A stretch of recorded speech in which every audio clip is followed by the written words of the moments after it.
Hello and welcome to Let's Talk with Bishop R.C. Blakes. R.C. is an author, empowerment teacher, and the proud pastor of the New Home Ministries of New Orleans, Louisiana and Houston, Texas. His message circles the globe. His conversational and candid approach to challenging content makes him a relevant voice to all generations. Get ready for a life-changing transformational conversation.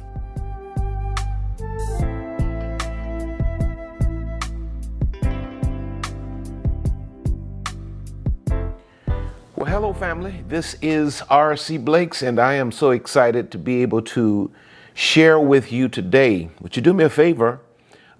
Share this with someone, invite someone to come in and to be a part of this discussion, this lesson, this message today. I don't know why my tongue is so slow. I have something that is on my heart that I know is going to resonate with a lot of you. Some of you it's going to resonate with you in this present season of your life. For others of you, this message is for seasons that are yet to come. I want to talk about understanding and dealing with passive-aggressive people. Understanding and dealing with passive-aggressive people. The higher you go in life, the more you're going to encounter passive-aggressive people. Now, let me start this by saying none of us are really in a position to point our fingers or necessarily to judge another, because all of us at some point in time have behaved passive-aggressively, for different reasons, some of which we're going to deal with today.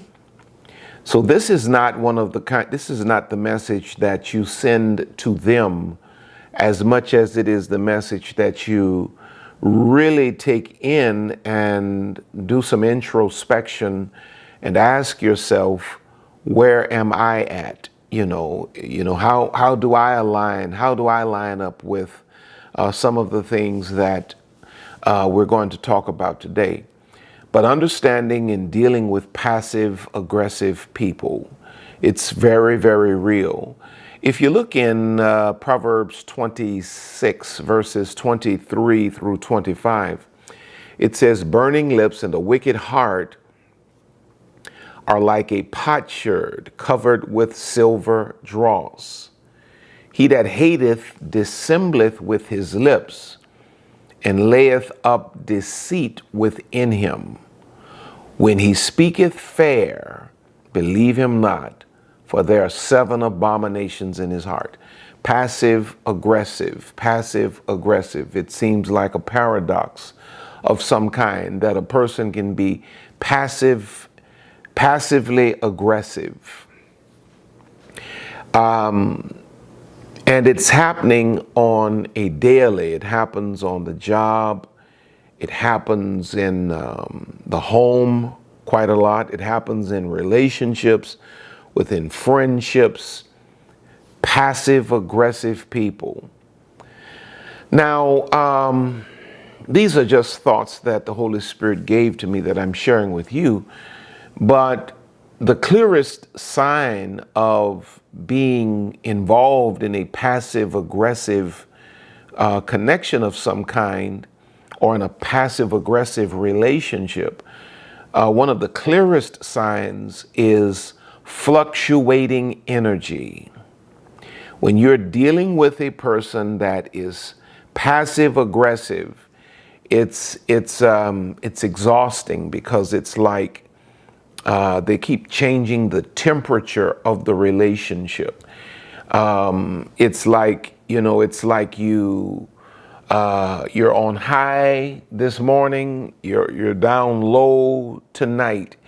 You talk to them on the phone tonight, and you talk to them again tomorrow. It's a whole different ball game. It's because they keep changing the thermostat, the temperature of the relationship, because the aim is what? The manipulation of you. So whenever you're involved with a person that it feels like it's just a lot of work to be their friend, and you just can't put your finger on it, but it's like the relationship is just up and down, and it's like there are no issues that have been addressed, but you can sense that things are constantly shifting. The person's attitude is changing. Their mood seems to be changing, and for all you know, they don't have a chemical imbalance, but you're trying to figure it out.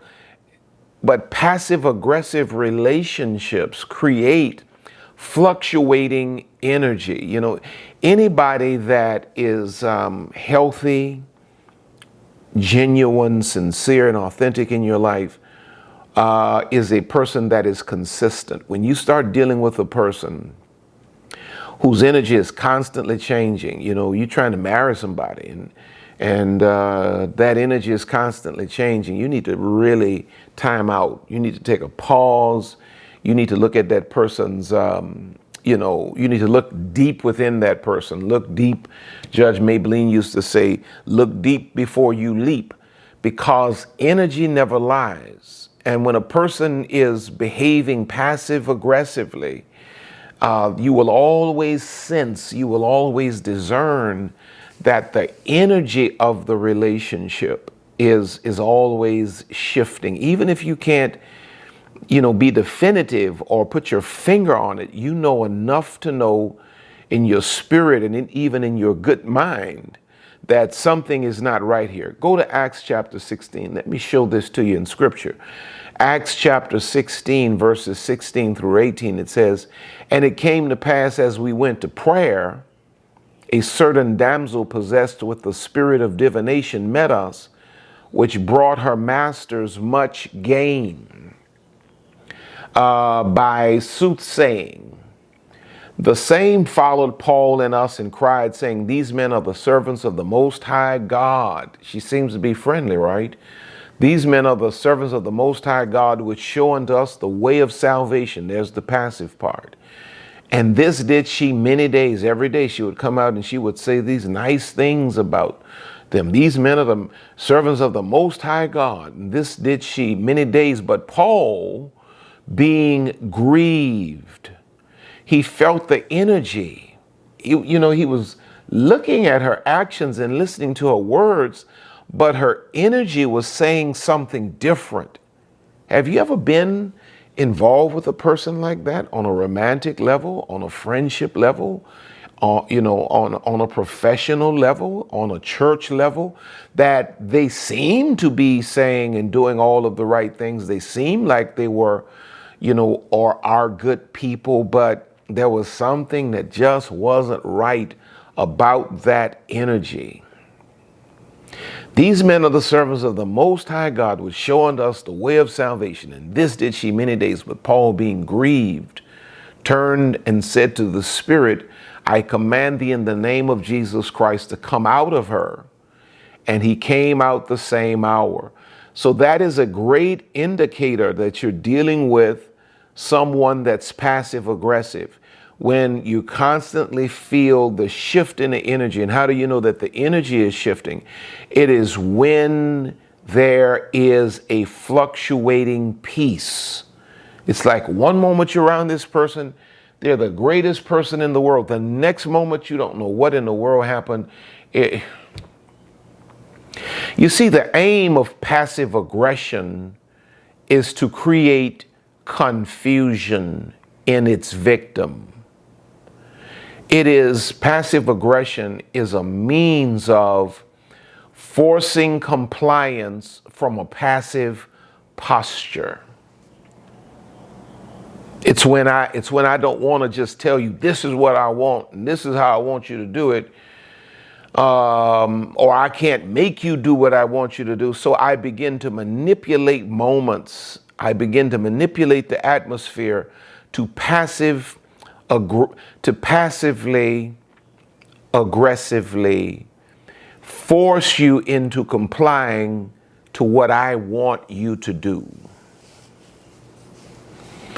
A passive aggressive person is one who appears to comply with a request, but actually resists in subtle ways.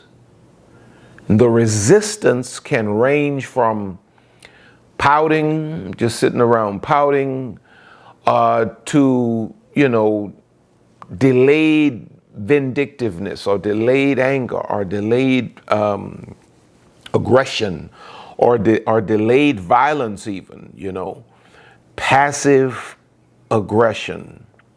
So it is designed to force you into complying to what I want you to do.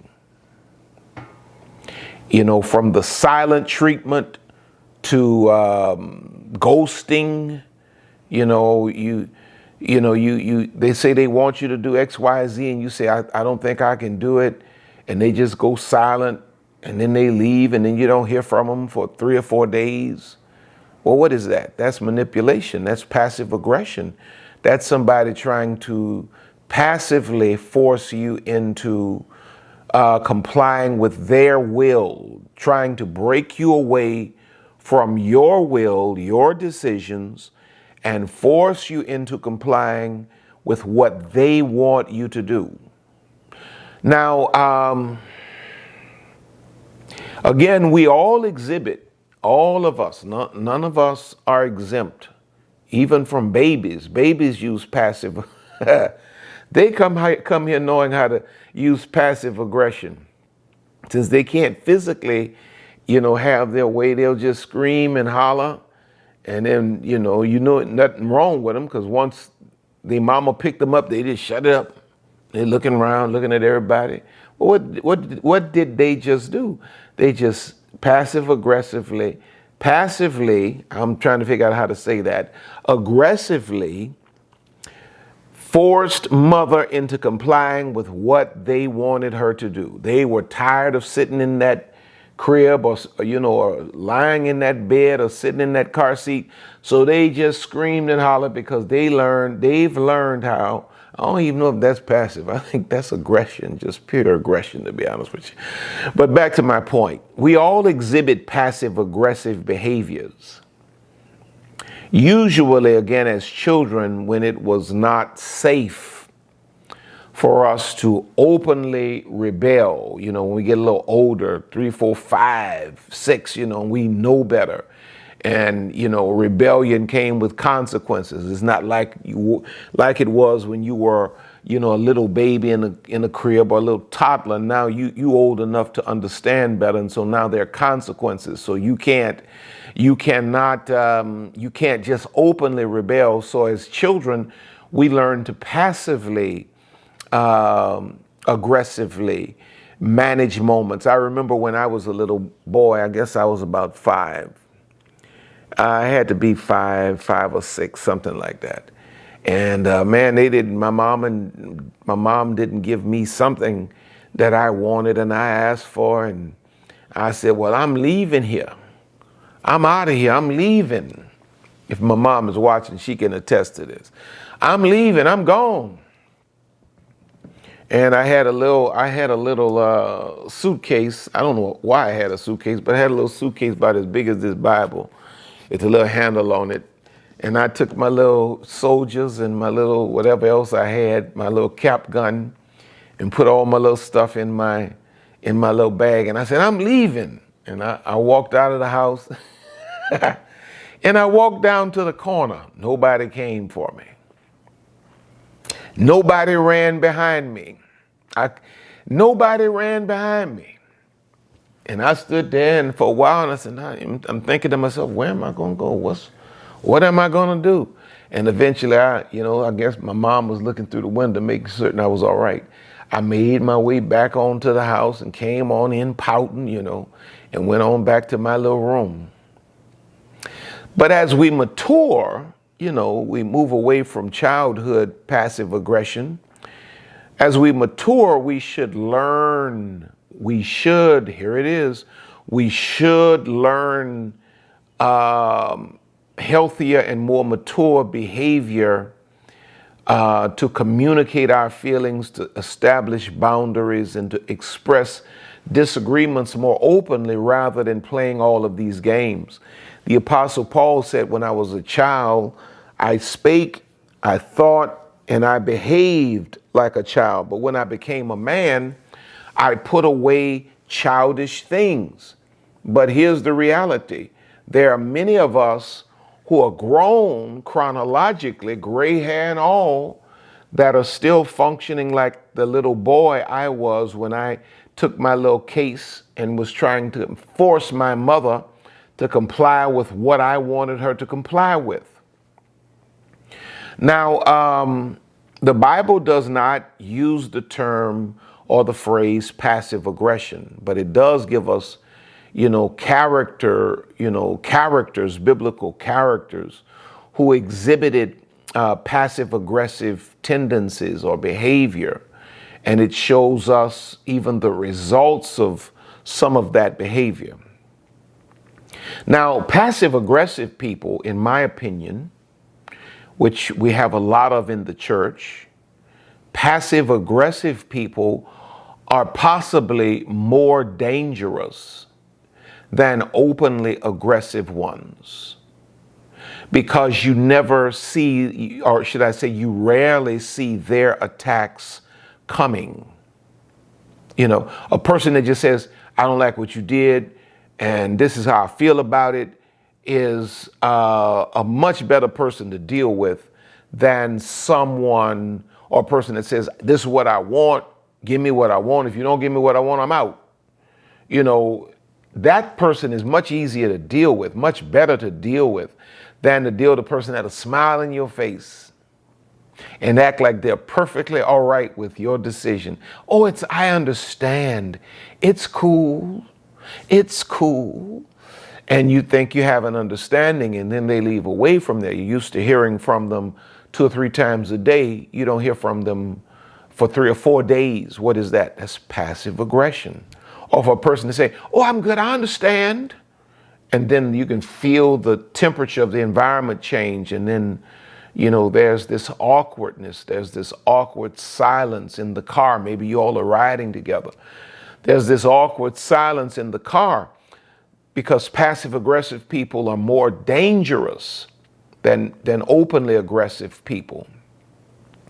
Let me show you an example of this. In Luke chapter 22, verses 47 and 48, it reads like this: And while he yet spake, behold, a multitude, and he that was called Judas, one of the 12, went before them, before the multitude that was coming to snatch Jesus up. And Judas drew near unto Jesus, watch this, to kiss him. But Jesus said unto him, Judas, betrayest thou the Son of Man with a kiss? What is that? That is the ultimate exhibition of passive aggression. Judas betrayed Jesus with a kiss. That is the thing that makes passive aggressive people so dangerous, is that they look like they love you. They act like they love you. They behave like they are with you. And on the back side of their behavior are knives and daggers that are piercing through your back. And watch this. Here's what makes it even the more dangerous. While they are outwardly kissing you, they are inwardly betraying you. And the people that surround you, who are there to protect you many times, may believe that they are your friend because of their external behavior. Passive aggressive speech and behavior are cowardly ways, many times, of avoiding conflict. Yeah, cowardly ways of avoiding conflict. Now, again, I say, all of us, at certain times have exhibited some of these characteristics in our relationships. Maybe there were times you just didn't have the courage to deal with a family member, or you didn't have the courage to deal with a friend, afraid that they're going to take it the wrong way and reject you or something like that. And rather than just coming straight to the point and dealing with the issue, you chose some passive aggressive, maneuvers. And maybe you got what you wanted, but was that right? No, it wasn't right. It's never right. And all of us are guilty, or at least most of us are guilty. It's never right to use passive aggressive maneuvers on people that you love. It's better for us to practice being able to be honest with one another. But the people I'm talking about are people who make a living using passive aggressive maneuvers on people 24/7. People that are more like narcissists. But these people pretend to be pleasant while inwardly they are burning up with resentment. We fool ourselves into believing that, we somehow have this BFF, and the reality is your blood pressure would go down if you discern this devil you calling your BFF. Or even marrying somebody who's just constantly using passive aggressive maneuvers. That's what happens with men quite a lot. Men that marry women that have that Jezebel spirit. And again, the Jezebel spirit even resides in men. But I'm talking about men right now who marry women who manipulate the man with passive aggressive maneuvers. She knows how much the man loves her. So, she plays that against the man. Silent treatment, pouting, just sitting around the man's house, ruining the climate of the man's house. And the man, what's wrong? What's wrong? What can I do? What can I do? And before you know it, man, this woman is taking your pants off of you, taking all your manhood away from you. Through what? Passive aggressive maneuvers. Now, there's an ancient Chinese proverb that defines passive aggression like this. Listen to this carefully. Behind the smile is a hidden knife. Behind the smile, you see how plastic that is a hidden knife. Now, let me give you some examples of passive aggressive behavior. And I kind of alluded to some of this already, but I want to make certain that this soaks into your spirit. Number one, non-communication. When there's clearly something that is an issue or problematic, something that needs to be worked through. A person that won't communicate. I'm all right. I'm all right. Forget about it. Forget about it. I'm good. I'm good. Well, what is that? What is that? What is that, man? Come on now. What is that? That's passive aggression. You clearly got an issue. You got something that you don't agree with. You feel like you've been wronged. Something you don't understand, but rather than talking about it, you just say, you don't communicate. That's passive aggression. But you do enough to make certain that the environment is spoiled, that you ruin the environment for the team, that you ruin the environment for, the family, that you ruin the environment for the friendship, and then you don't want to communicate. You have a bad enough spirit that everybody involved can feel the tension. You can cut it with a butter knife. But then you don't want to communicate. Passive aggressive. You're trying to break everybody down, make everybody pay a price for not doing what you want them to do. And this way you're going to teach them to just follow your lead. You see, that's demonic. That's witchcraft. In Matthew chapter 18 and 15, it says, moreover, if thy brother shall trespass against thee, go and tell him his fault between thee and him alone. If he shall hear thee, thou hast gained thy brother. He says, what is the principle of the text? If you have an issue, communicate it. And don't go around, which is another form of passive aggression. Don't go around the circle or the family or the church or the workplace talking to all of these other people, go to the one that you say you have the issue with. Go to your brother alone. Nobody else should know about y'all's stuff but you and the person. But a lot of y'all, before you ever talk to the individual, you've talked to 30 or 40 other people about something that you should have gone to the individual about. Why were you talking to them? You are passive aggressively, I'm still trying to figure out how to say that. You are passive aggressively trying to ruin the man or the woman's circle so that the circle can close in and do your enforcement for you. Second example, self-pity, or oh me, oh my, I'm always the one. I'm always the one that everybody forget about. That's all right though. I'm all right. God got me. And now you got everybody, you ruined the atmosphere for the whole gathering. Everybody rubbing on you. And there you crying, ooh, ooh, ooh, ooh, ooh, ooh, ooh, acting like you so broke up. And then looking up one eye, ooh, ooh, ooh, trying to see who looking, who paying attention. You demon, you. You demonic spirit come here and ruin this atmosphere with this self-pity stuff. Number 3, blaming others for your situation rather than taking responsibility for your own actions. See that quite often. You haven't done what you need to do to succeed, and you want to blame everybody else. You're going to start off with your daddy and your mama, then your siblings. They didn't support me. Daddy wasn't there. Mama didn't love me as much as she loved my... Come on, man. Go sit down with all of that old crazy stuff. Your daddy wasn't there because he's trying to earn a living to pay for that roof that was over your head and all that food you sat up there and ate and all those books you had at school and all those tennis shoes you wore out.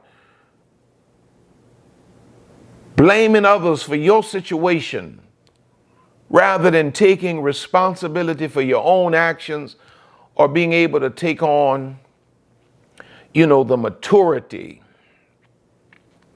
to say, this is why I'm where I'm at. Ain't nobody else's fault. This is why I'm where I'm at. But you wanna take and you wanna manipulate other people because okay, let me leave that alone. Number 4, learned helplessness. This is where a person just continually acts as if they can't help themselves. This is where users usually thrive.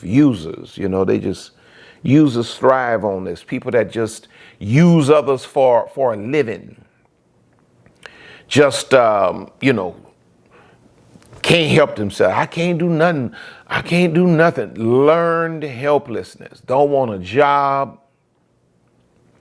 Don't want to do anything to help yourself. Listen to what the Bible says in 2 Thessalonians 3, 10 through 12. For even when we were with you, this we commanded you, that if any would not work, neither should he eat. For we hear that there are some which walk among you disorderly, working not at all, but are busybodies. Now them that are such we command and exhort by our Lord Jesus Christ, that with quietness they work and eat their own bread. I see this all the time in the church. People who manipulate other folk, I just can't do it. I can't help myself. They don't want an opportunity. They don't want a hand up. They want a hand out. They don't want to do anything for themselves. They want to be able to just roam through the church and use other folks' resources and make people feel guilty if they don't comply with their wishes. Here's the 5th thing: avoiding or ignoring people or situations when you're so angry, where you just avoid or ignore people. Ignoring people that play an intricate role in your life, that's nothing but passive aggressiveness in most cases. Number 6, obstructing by deliberately stalling or preventing an event or process of change. I see this happening a lot in ministry, on teams, where when people can't lead it or it doesn't go the way they want it to go, they'll intentionally hold their part up to slow down the progress of the whole. You know, number 7, sitting around sulking, just a sad spirit. Just a sad spirit. Come sit up in the church. And I talk about church because that's my context. They just sit up here with a sad spirit. What's wrong with you, baby? What's wrong with you? I don't know, Pastor, just look like he got something against me. I've never even had a conversation with you. What are you talking about? He just looked like he got something against. And before I know it, you got a whole crowd out there. You got you a whole congregation on the front lawn of the church. And then number 8, chronic lateness, just always late. To put yourself in control of others and their expectations of you. All right, now let's look at this here. Understanding and dealing with passive aggressive people. The energy of passive aggressiveness leads to 1, 2, 3, 4, 5 things that I've outlined. I'm certain that there are more, but these are the 5 that came to mind for me. The energy of passive aggressiveness is as such. Remember, I told you that you're dealing with a person that is passive aggressive because the energy of your environment constantly changes. You find your own mood shifting around this person, and the way you think about yourself is constantly shifting. It's, there are few things that the passive aggressor works to inject into his or her victim. Number 1 is guilt. Passive aggressive people work to make you feel guilty. You find this quite a lot with ungrateful children that have grown up and, have grown old but have not grown up, and now they're adults. And they want to make you feel guilty because once you feel guilty, they know that you'll open your wallet to them. You got to stop opening that wallet for these grown people who need to go get jobs. But guilt, the passive aggressor is so skilled in his or her craft that they can cheat on you. They can cheat on you. And then you can bust them cheating. And when they get through talking to you, they'll make you feel like you were the cause of them cheating. And you'll find yourself apologizing to them for putting them in a position to have to cheat. That's how demonic, that's how manipulative this situation is. They are skilled surgeons with the scalpel of guilt. And they'll transfer that, they'll put that guilt trip on you, man. And before you know it, you've done nothing wrong. You've actually done more than you should have done. They'll have you reaching for more, trying to do more for them because they have employed the spirit of guilt in the process of forcing you to comply with what they want you to do. The next thing I list is blame. Blame, and the two kind of bleed out of one another. They'll find a way to make you take and accept the blame for something you had absolutely nothing to do with.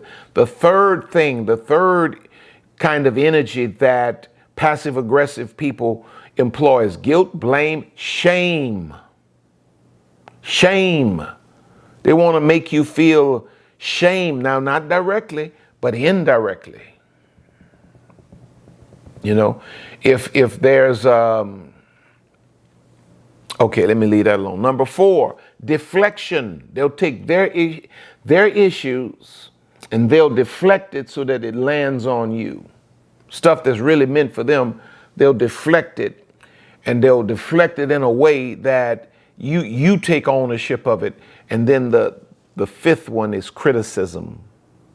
They keep an energy or environment or a climate of criticism. They are very destructively critical. Now, people who practice passive aggressiveness are of a certain kind of nature. And I've listed one, two, three, four. Could have gone on, but I just wanted to highlight these. People who practice passive aggressiveness are, number one, listen to this very carefully, powerless people often resort to passive aggressiveness. Now, these are the people who utilize or use passive aggressiveness who are actually victims. But because they are victims who do not have power, they cannot directly resist, so they begin to utilize passive aggressive methods to hurt their victimizer.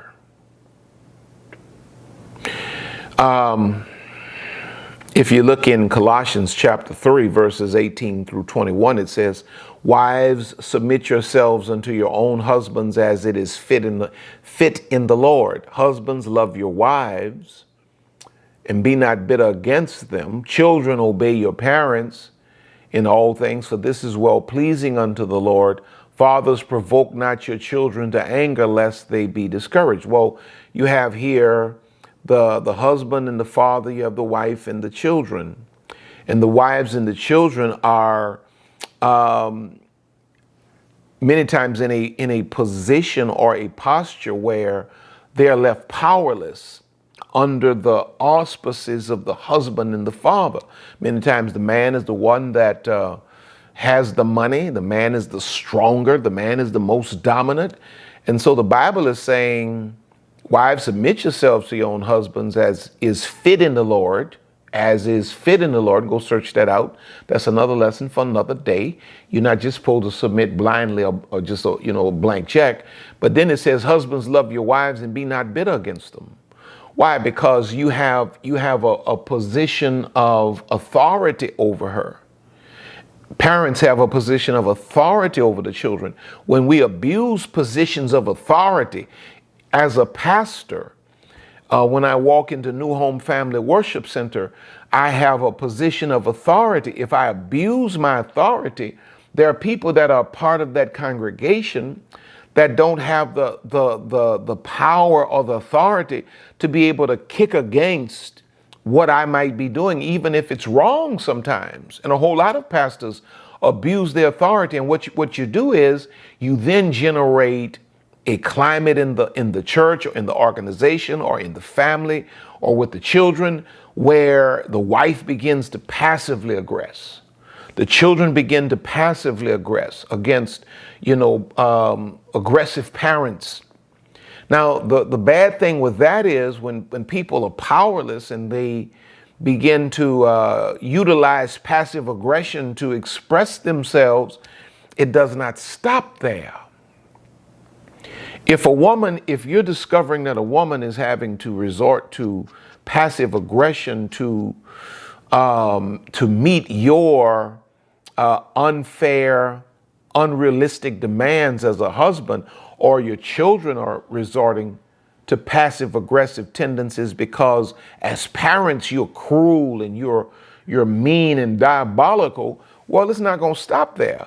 Passive aggression in this case is only the beginnings. This is going to move to an outright rebellion at a certain point, because the children are not always going to be smaller and younger, and your children are going to grow up, become adults. In some cases, they're going to become bigger and stronger than you.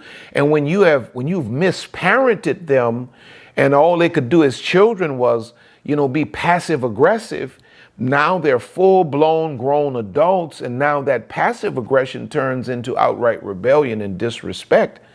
There are a lot of people who claim, well, their grown children are this and that, and it's ridiculous how they treat their parent. But we don't have the videotape on how you parented them when they were babies. There's always two sides to a coin, to a story. Number two, people who practice passive aggression, people who feel entitled. I don't like people who feel entitled. You are not entitled to anything. People who feel entitled practice passive aggression. Just feel like everybody's supposed to do this for me. And when you don't get your way, you start pouting.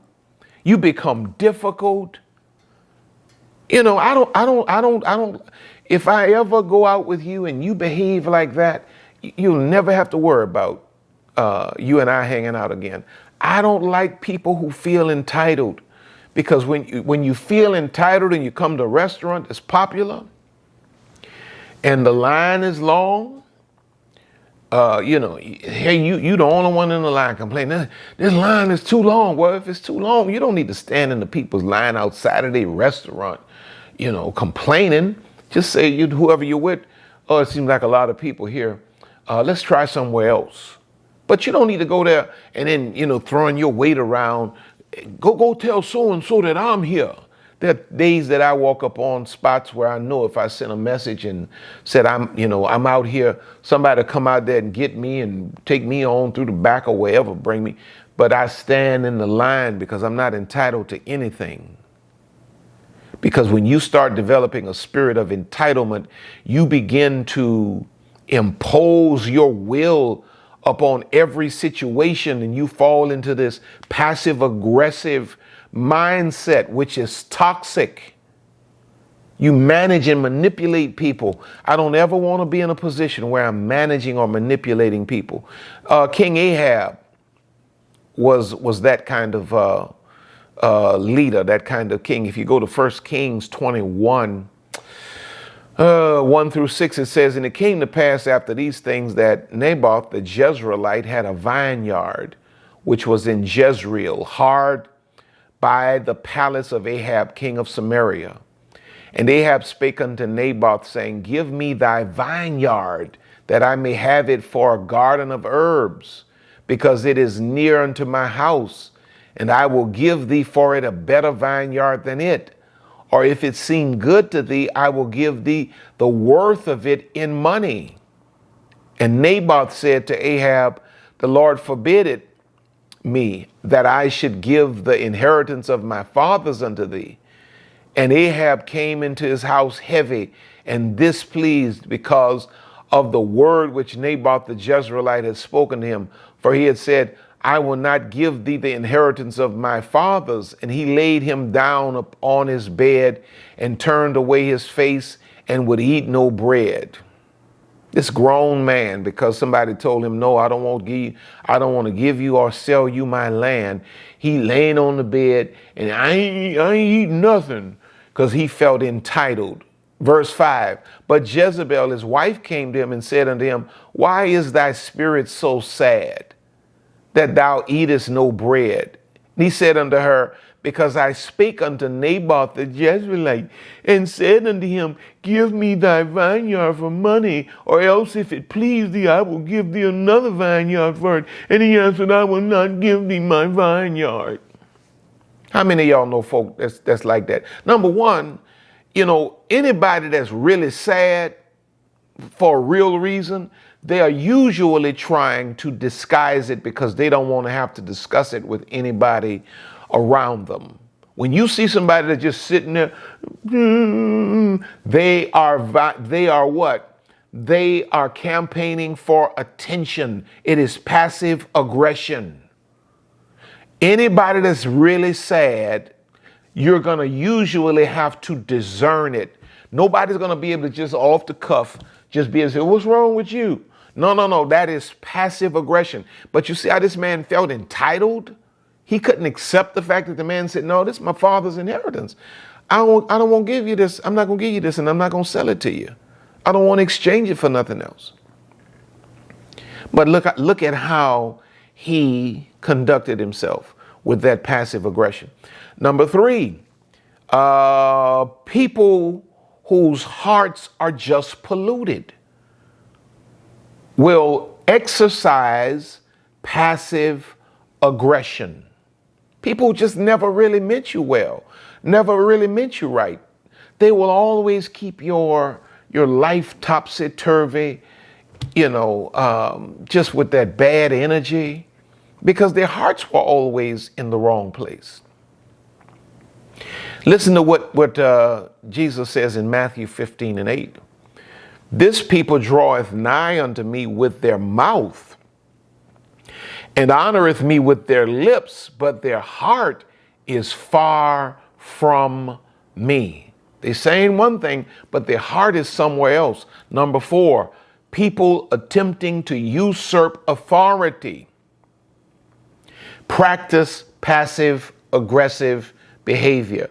People who want to take the authority that you have on the job, in the workplace, in the ministry, in the business, in government, will use passive aggressive tendencies to take your authority, to use your authority to hurt the people they want to hurt, or to empower the people they want to empower. They'll use passive aggressive tendencies to usurp your authority. King David had a son by the name of Absalom. And you got to read the whole story. But Absalom and David, did not see eye to eye, fell out for some very serious reasons. Read the story. But if you look in 2 Samuel 15:6-10, it says, and on this manner did Absalom to all Israel that came to the king for judgment. So Absalom stole the hearts of the men of Israel. It came to pass after 40 years that Absalom said unto the king, I pray thee, let me go and pay my vow, which I vowed unto the Lord in Hebron. For thy servant vowed a vow while I abode at Geshur in Syria, saying, if the Lord shall bring me again indeed to Jerusalem, then I will serve the Lord. And the king said unto him, go in peace. So he arose and went to Hebron. But Absalom sent spies throughout all the tribes of Israel, saying, as soon as ye hear the sound of the trumpet, then ye shall say, Absalom reigneth in Hebron.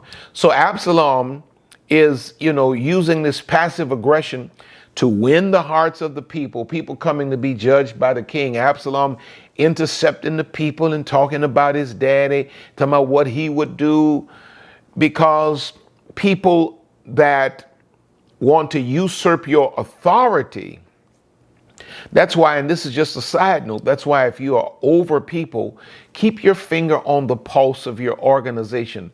Don't rely on any one or two people to tell you everything about the people in your organization, because sometimes you have Absaloms on your job, in your ministry.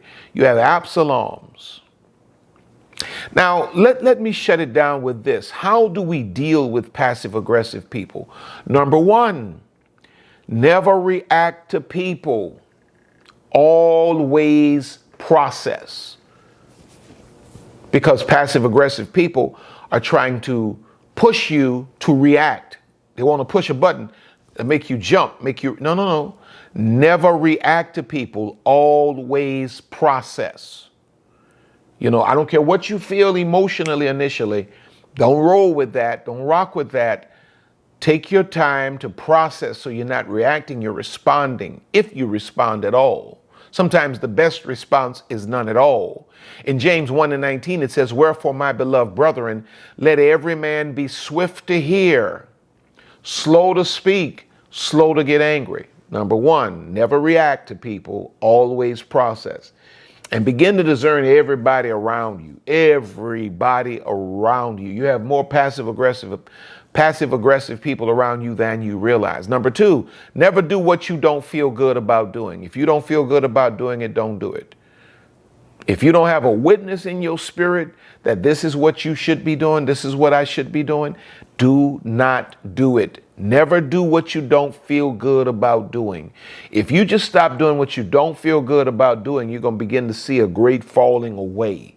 See, because you continue to do things that people want you to do, they hang around and they keep telling you about how much they love you and they're with you.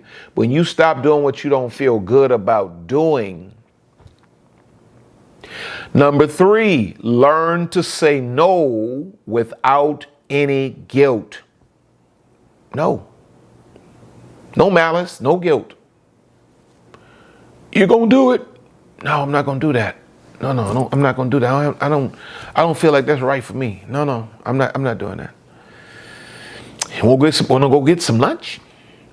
No, I don't want to go get no lunch. You just told me no. Well, what you want me to do? Tell you yes when I mean no? You want me to lie to you? Number 4, and finally, put distance between you and passive aggressive people.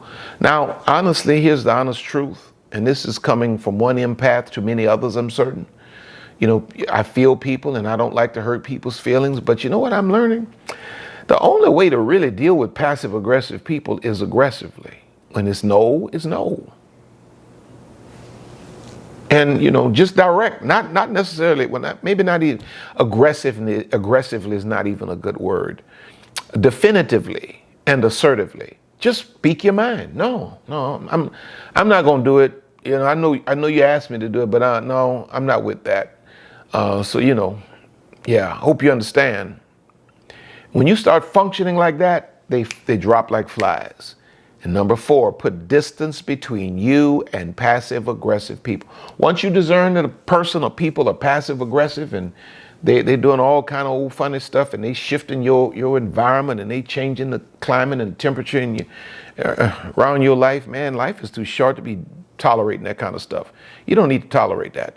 Proverbs 22, 24, and 25 says, make no friendship with an angry man, and with a furious man thou shalt not go, lest thou learn his ways and get a snare to thy soul. While you dealing with them, you know, there's a lot of tension and anger wrapped up in them. You don't realize that stuff is rubbing off on you, and you creating a soul tie here. Get this situation, man. Put these people far away from you. Better to walk alone, just you and God, than to have a whole lot of people smiling on the outside, got those daggers on the other side. No, ma'am, no, sir. So I hope that you got something out of this today. That's my prayer. That's my prayer. Now listen, for those of you that are watching this, you know, I want you to know that the Spirit of God is covering you. The Spirit of God is covering you. And I know that you have, you know, you're trying to figure out all of these different people in your life. The Spirit of God is covering you. And the Spirit of God is going to rescue you from every evil person. I promise you that. So I hope that you got blessed today. Now listen.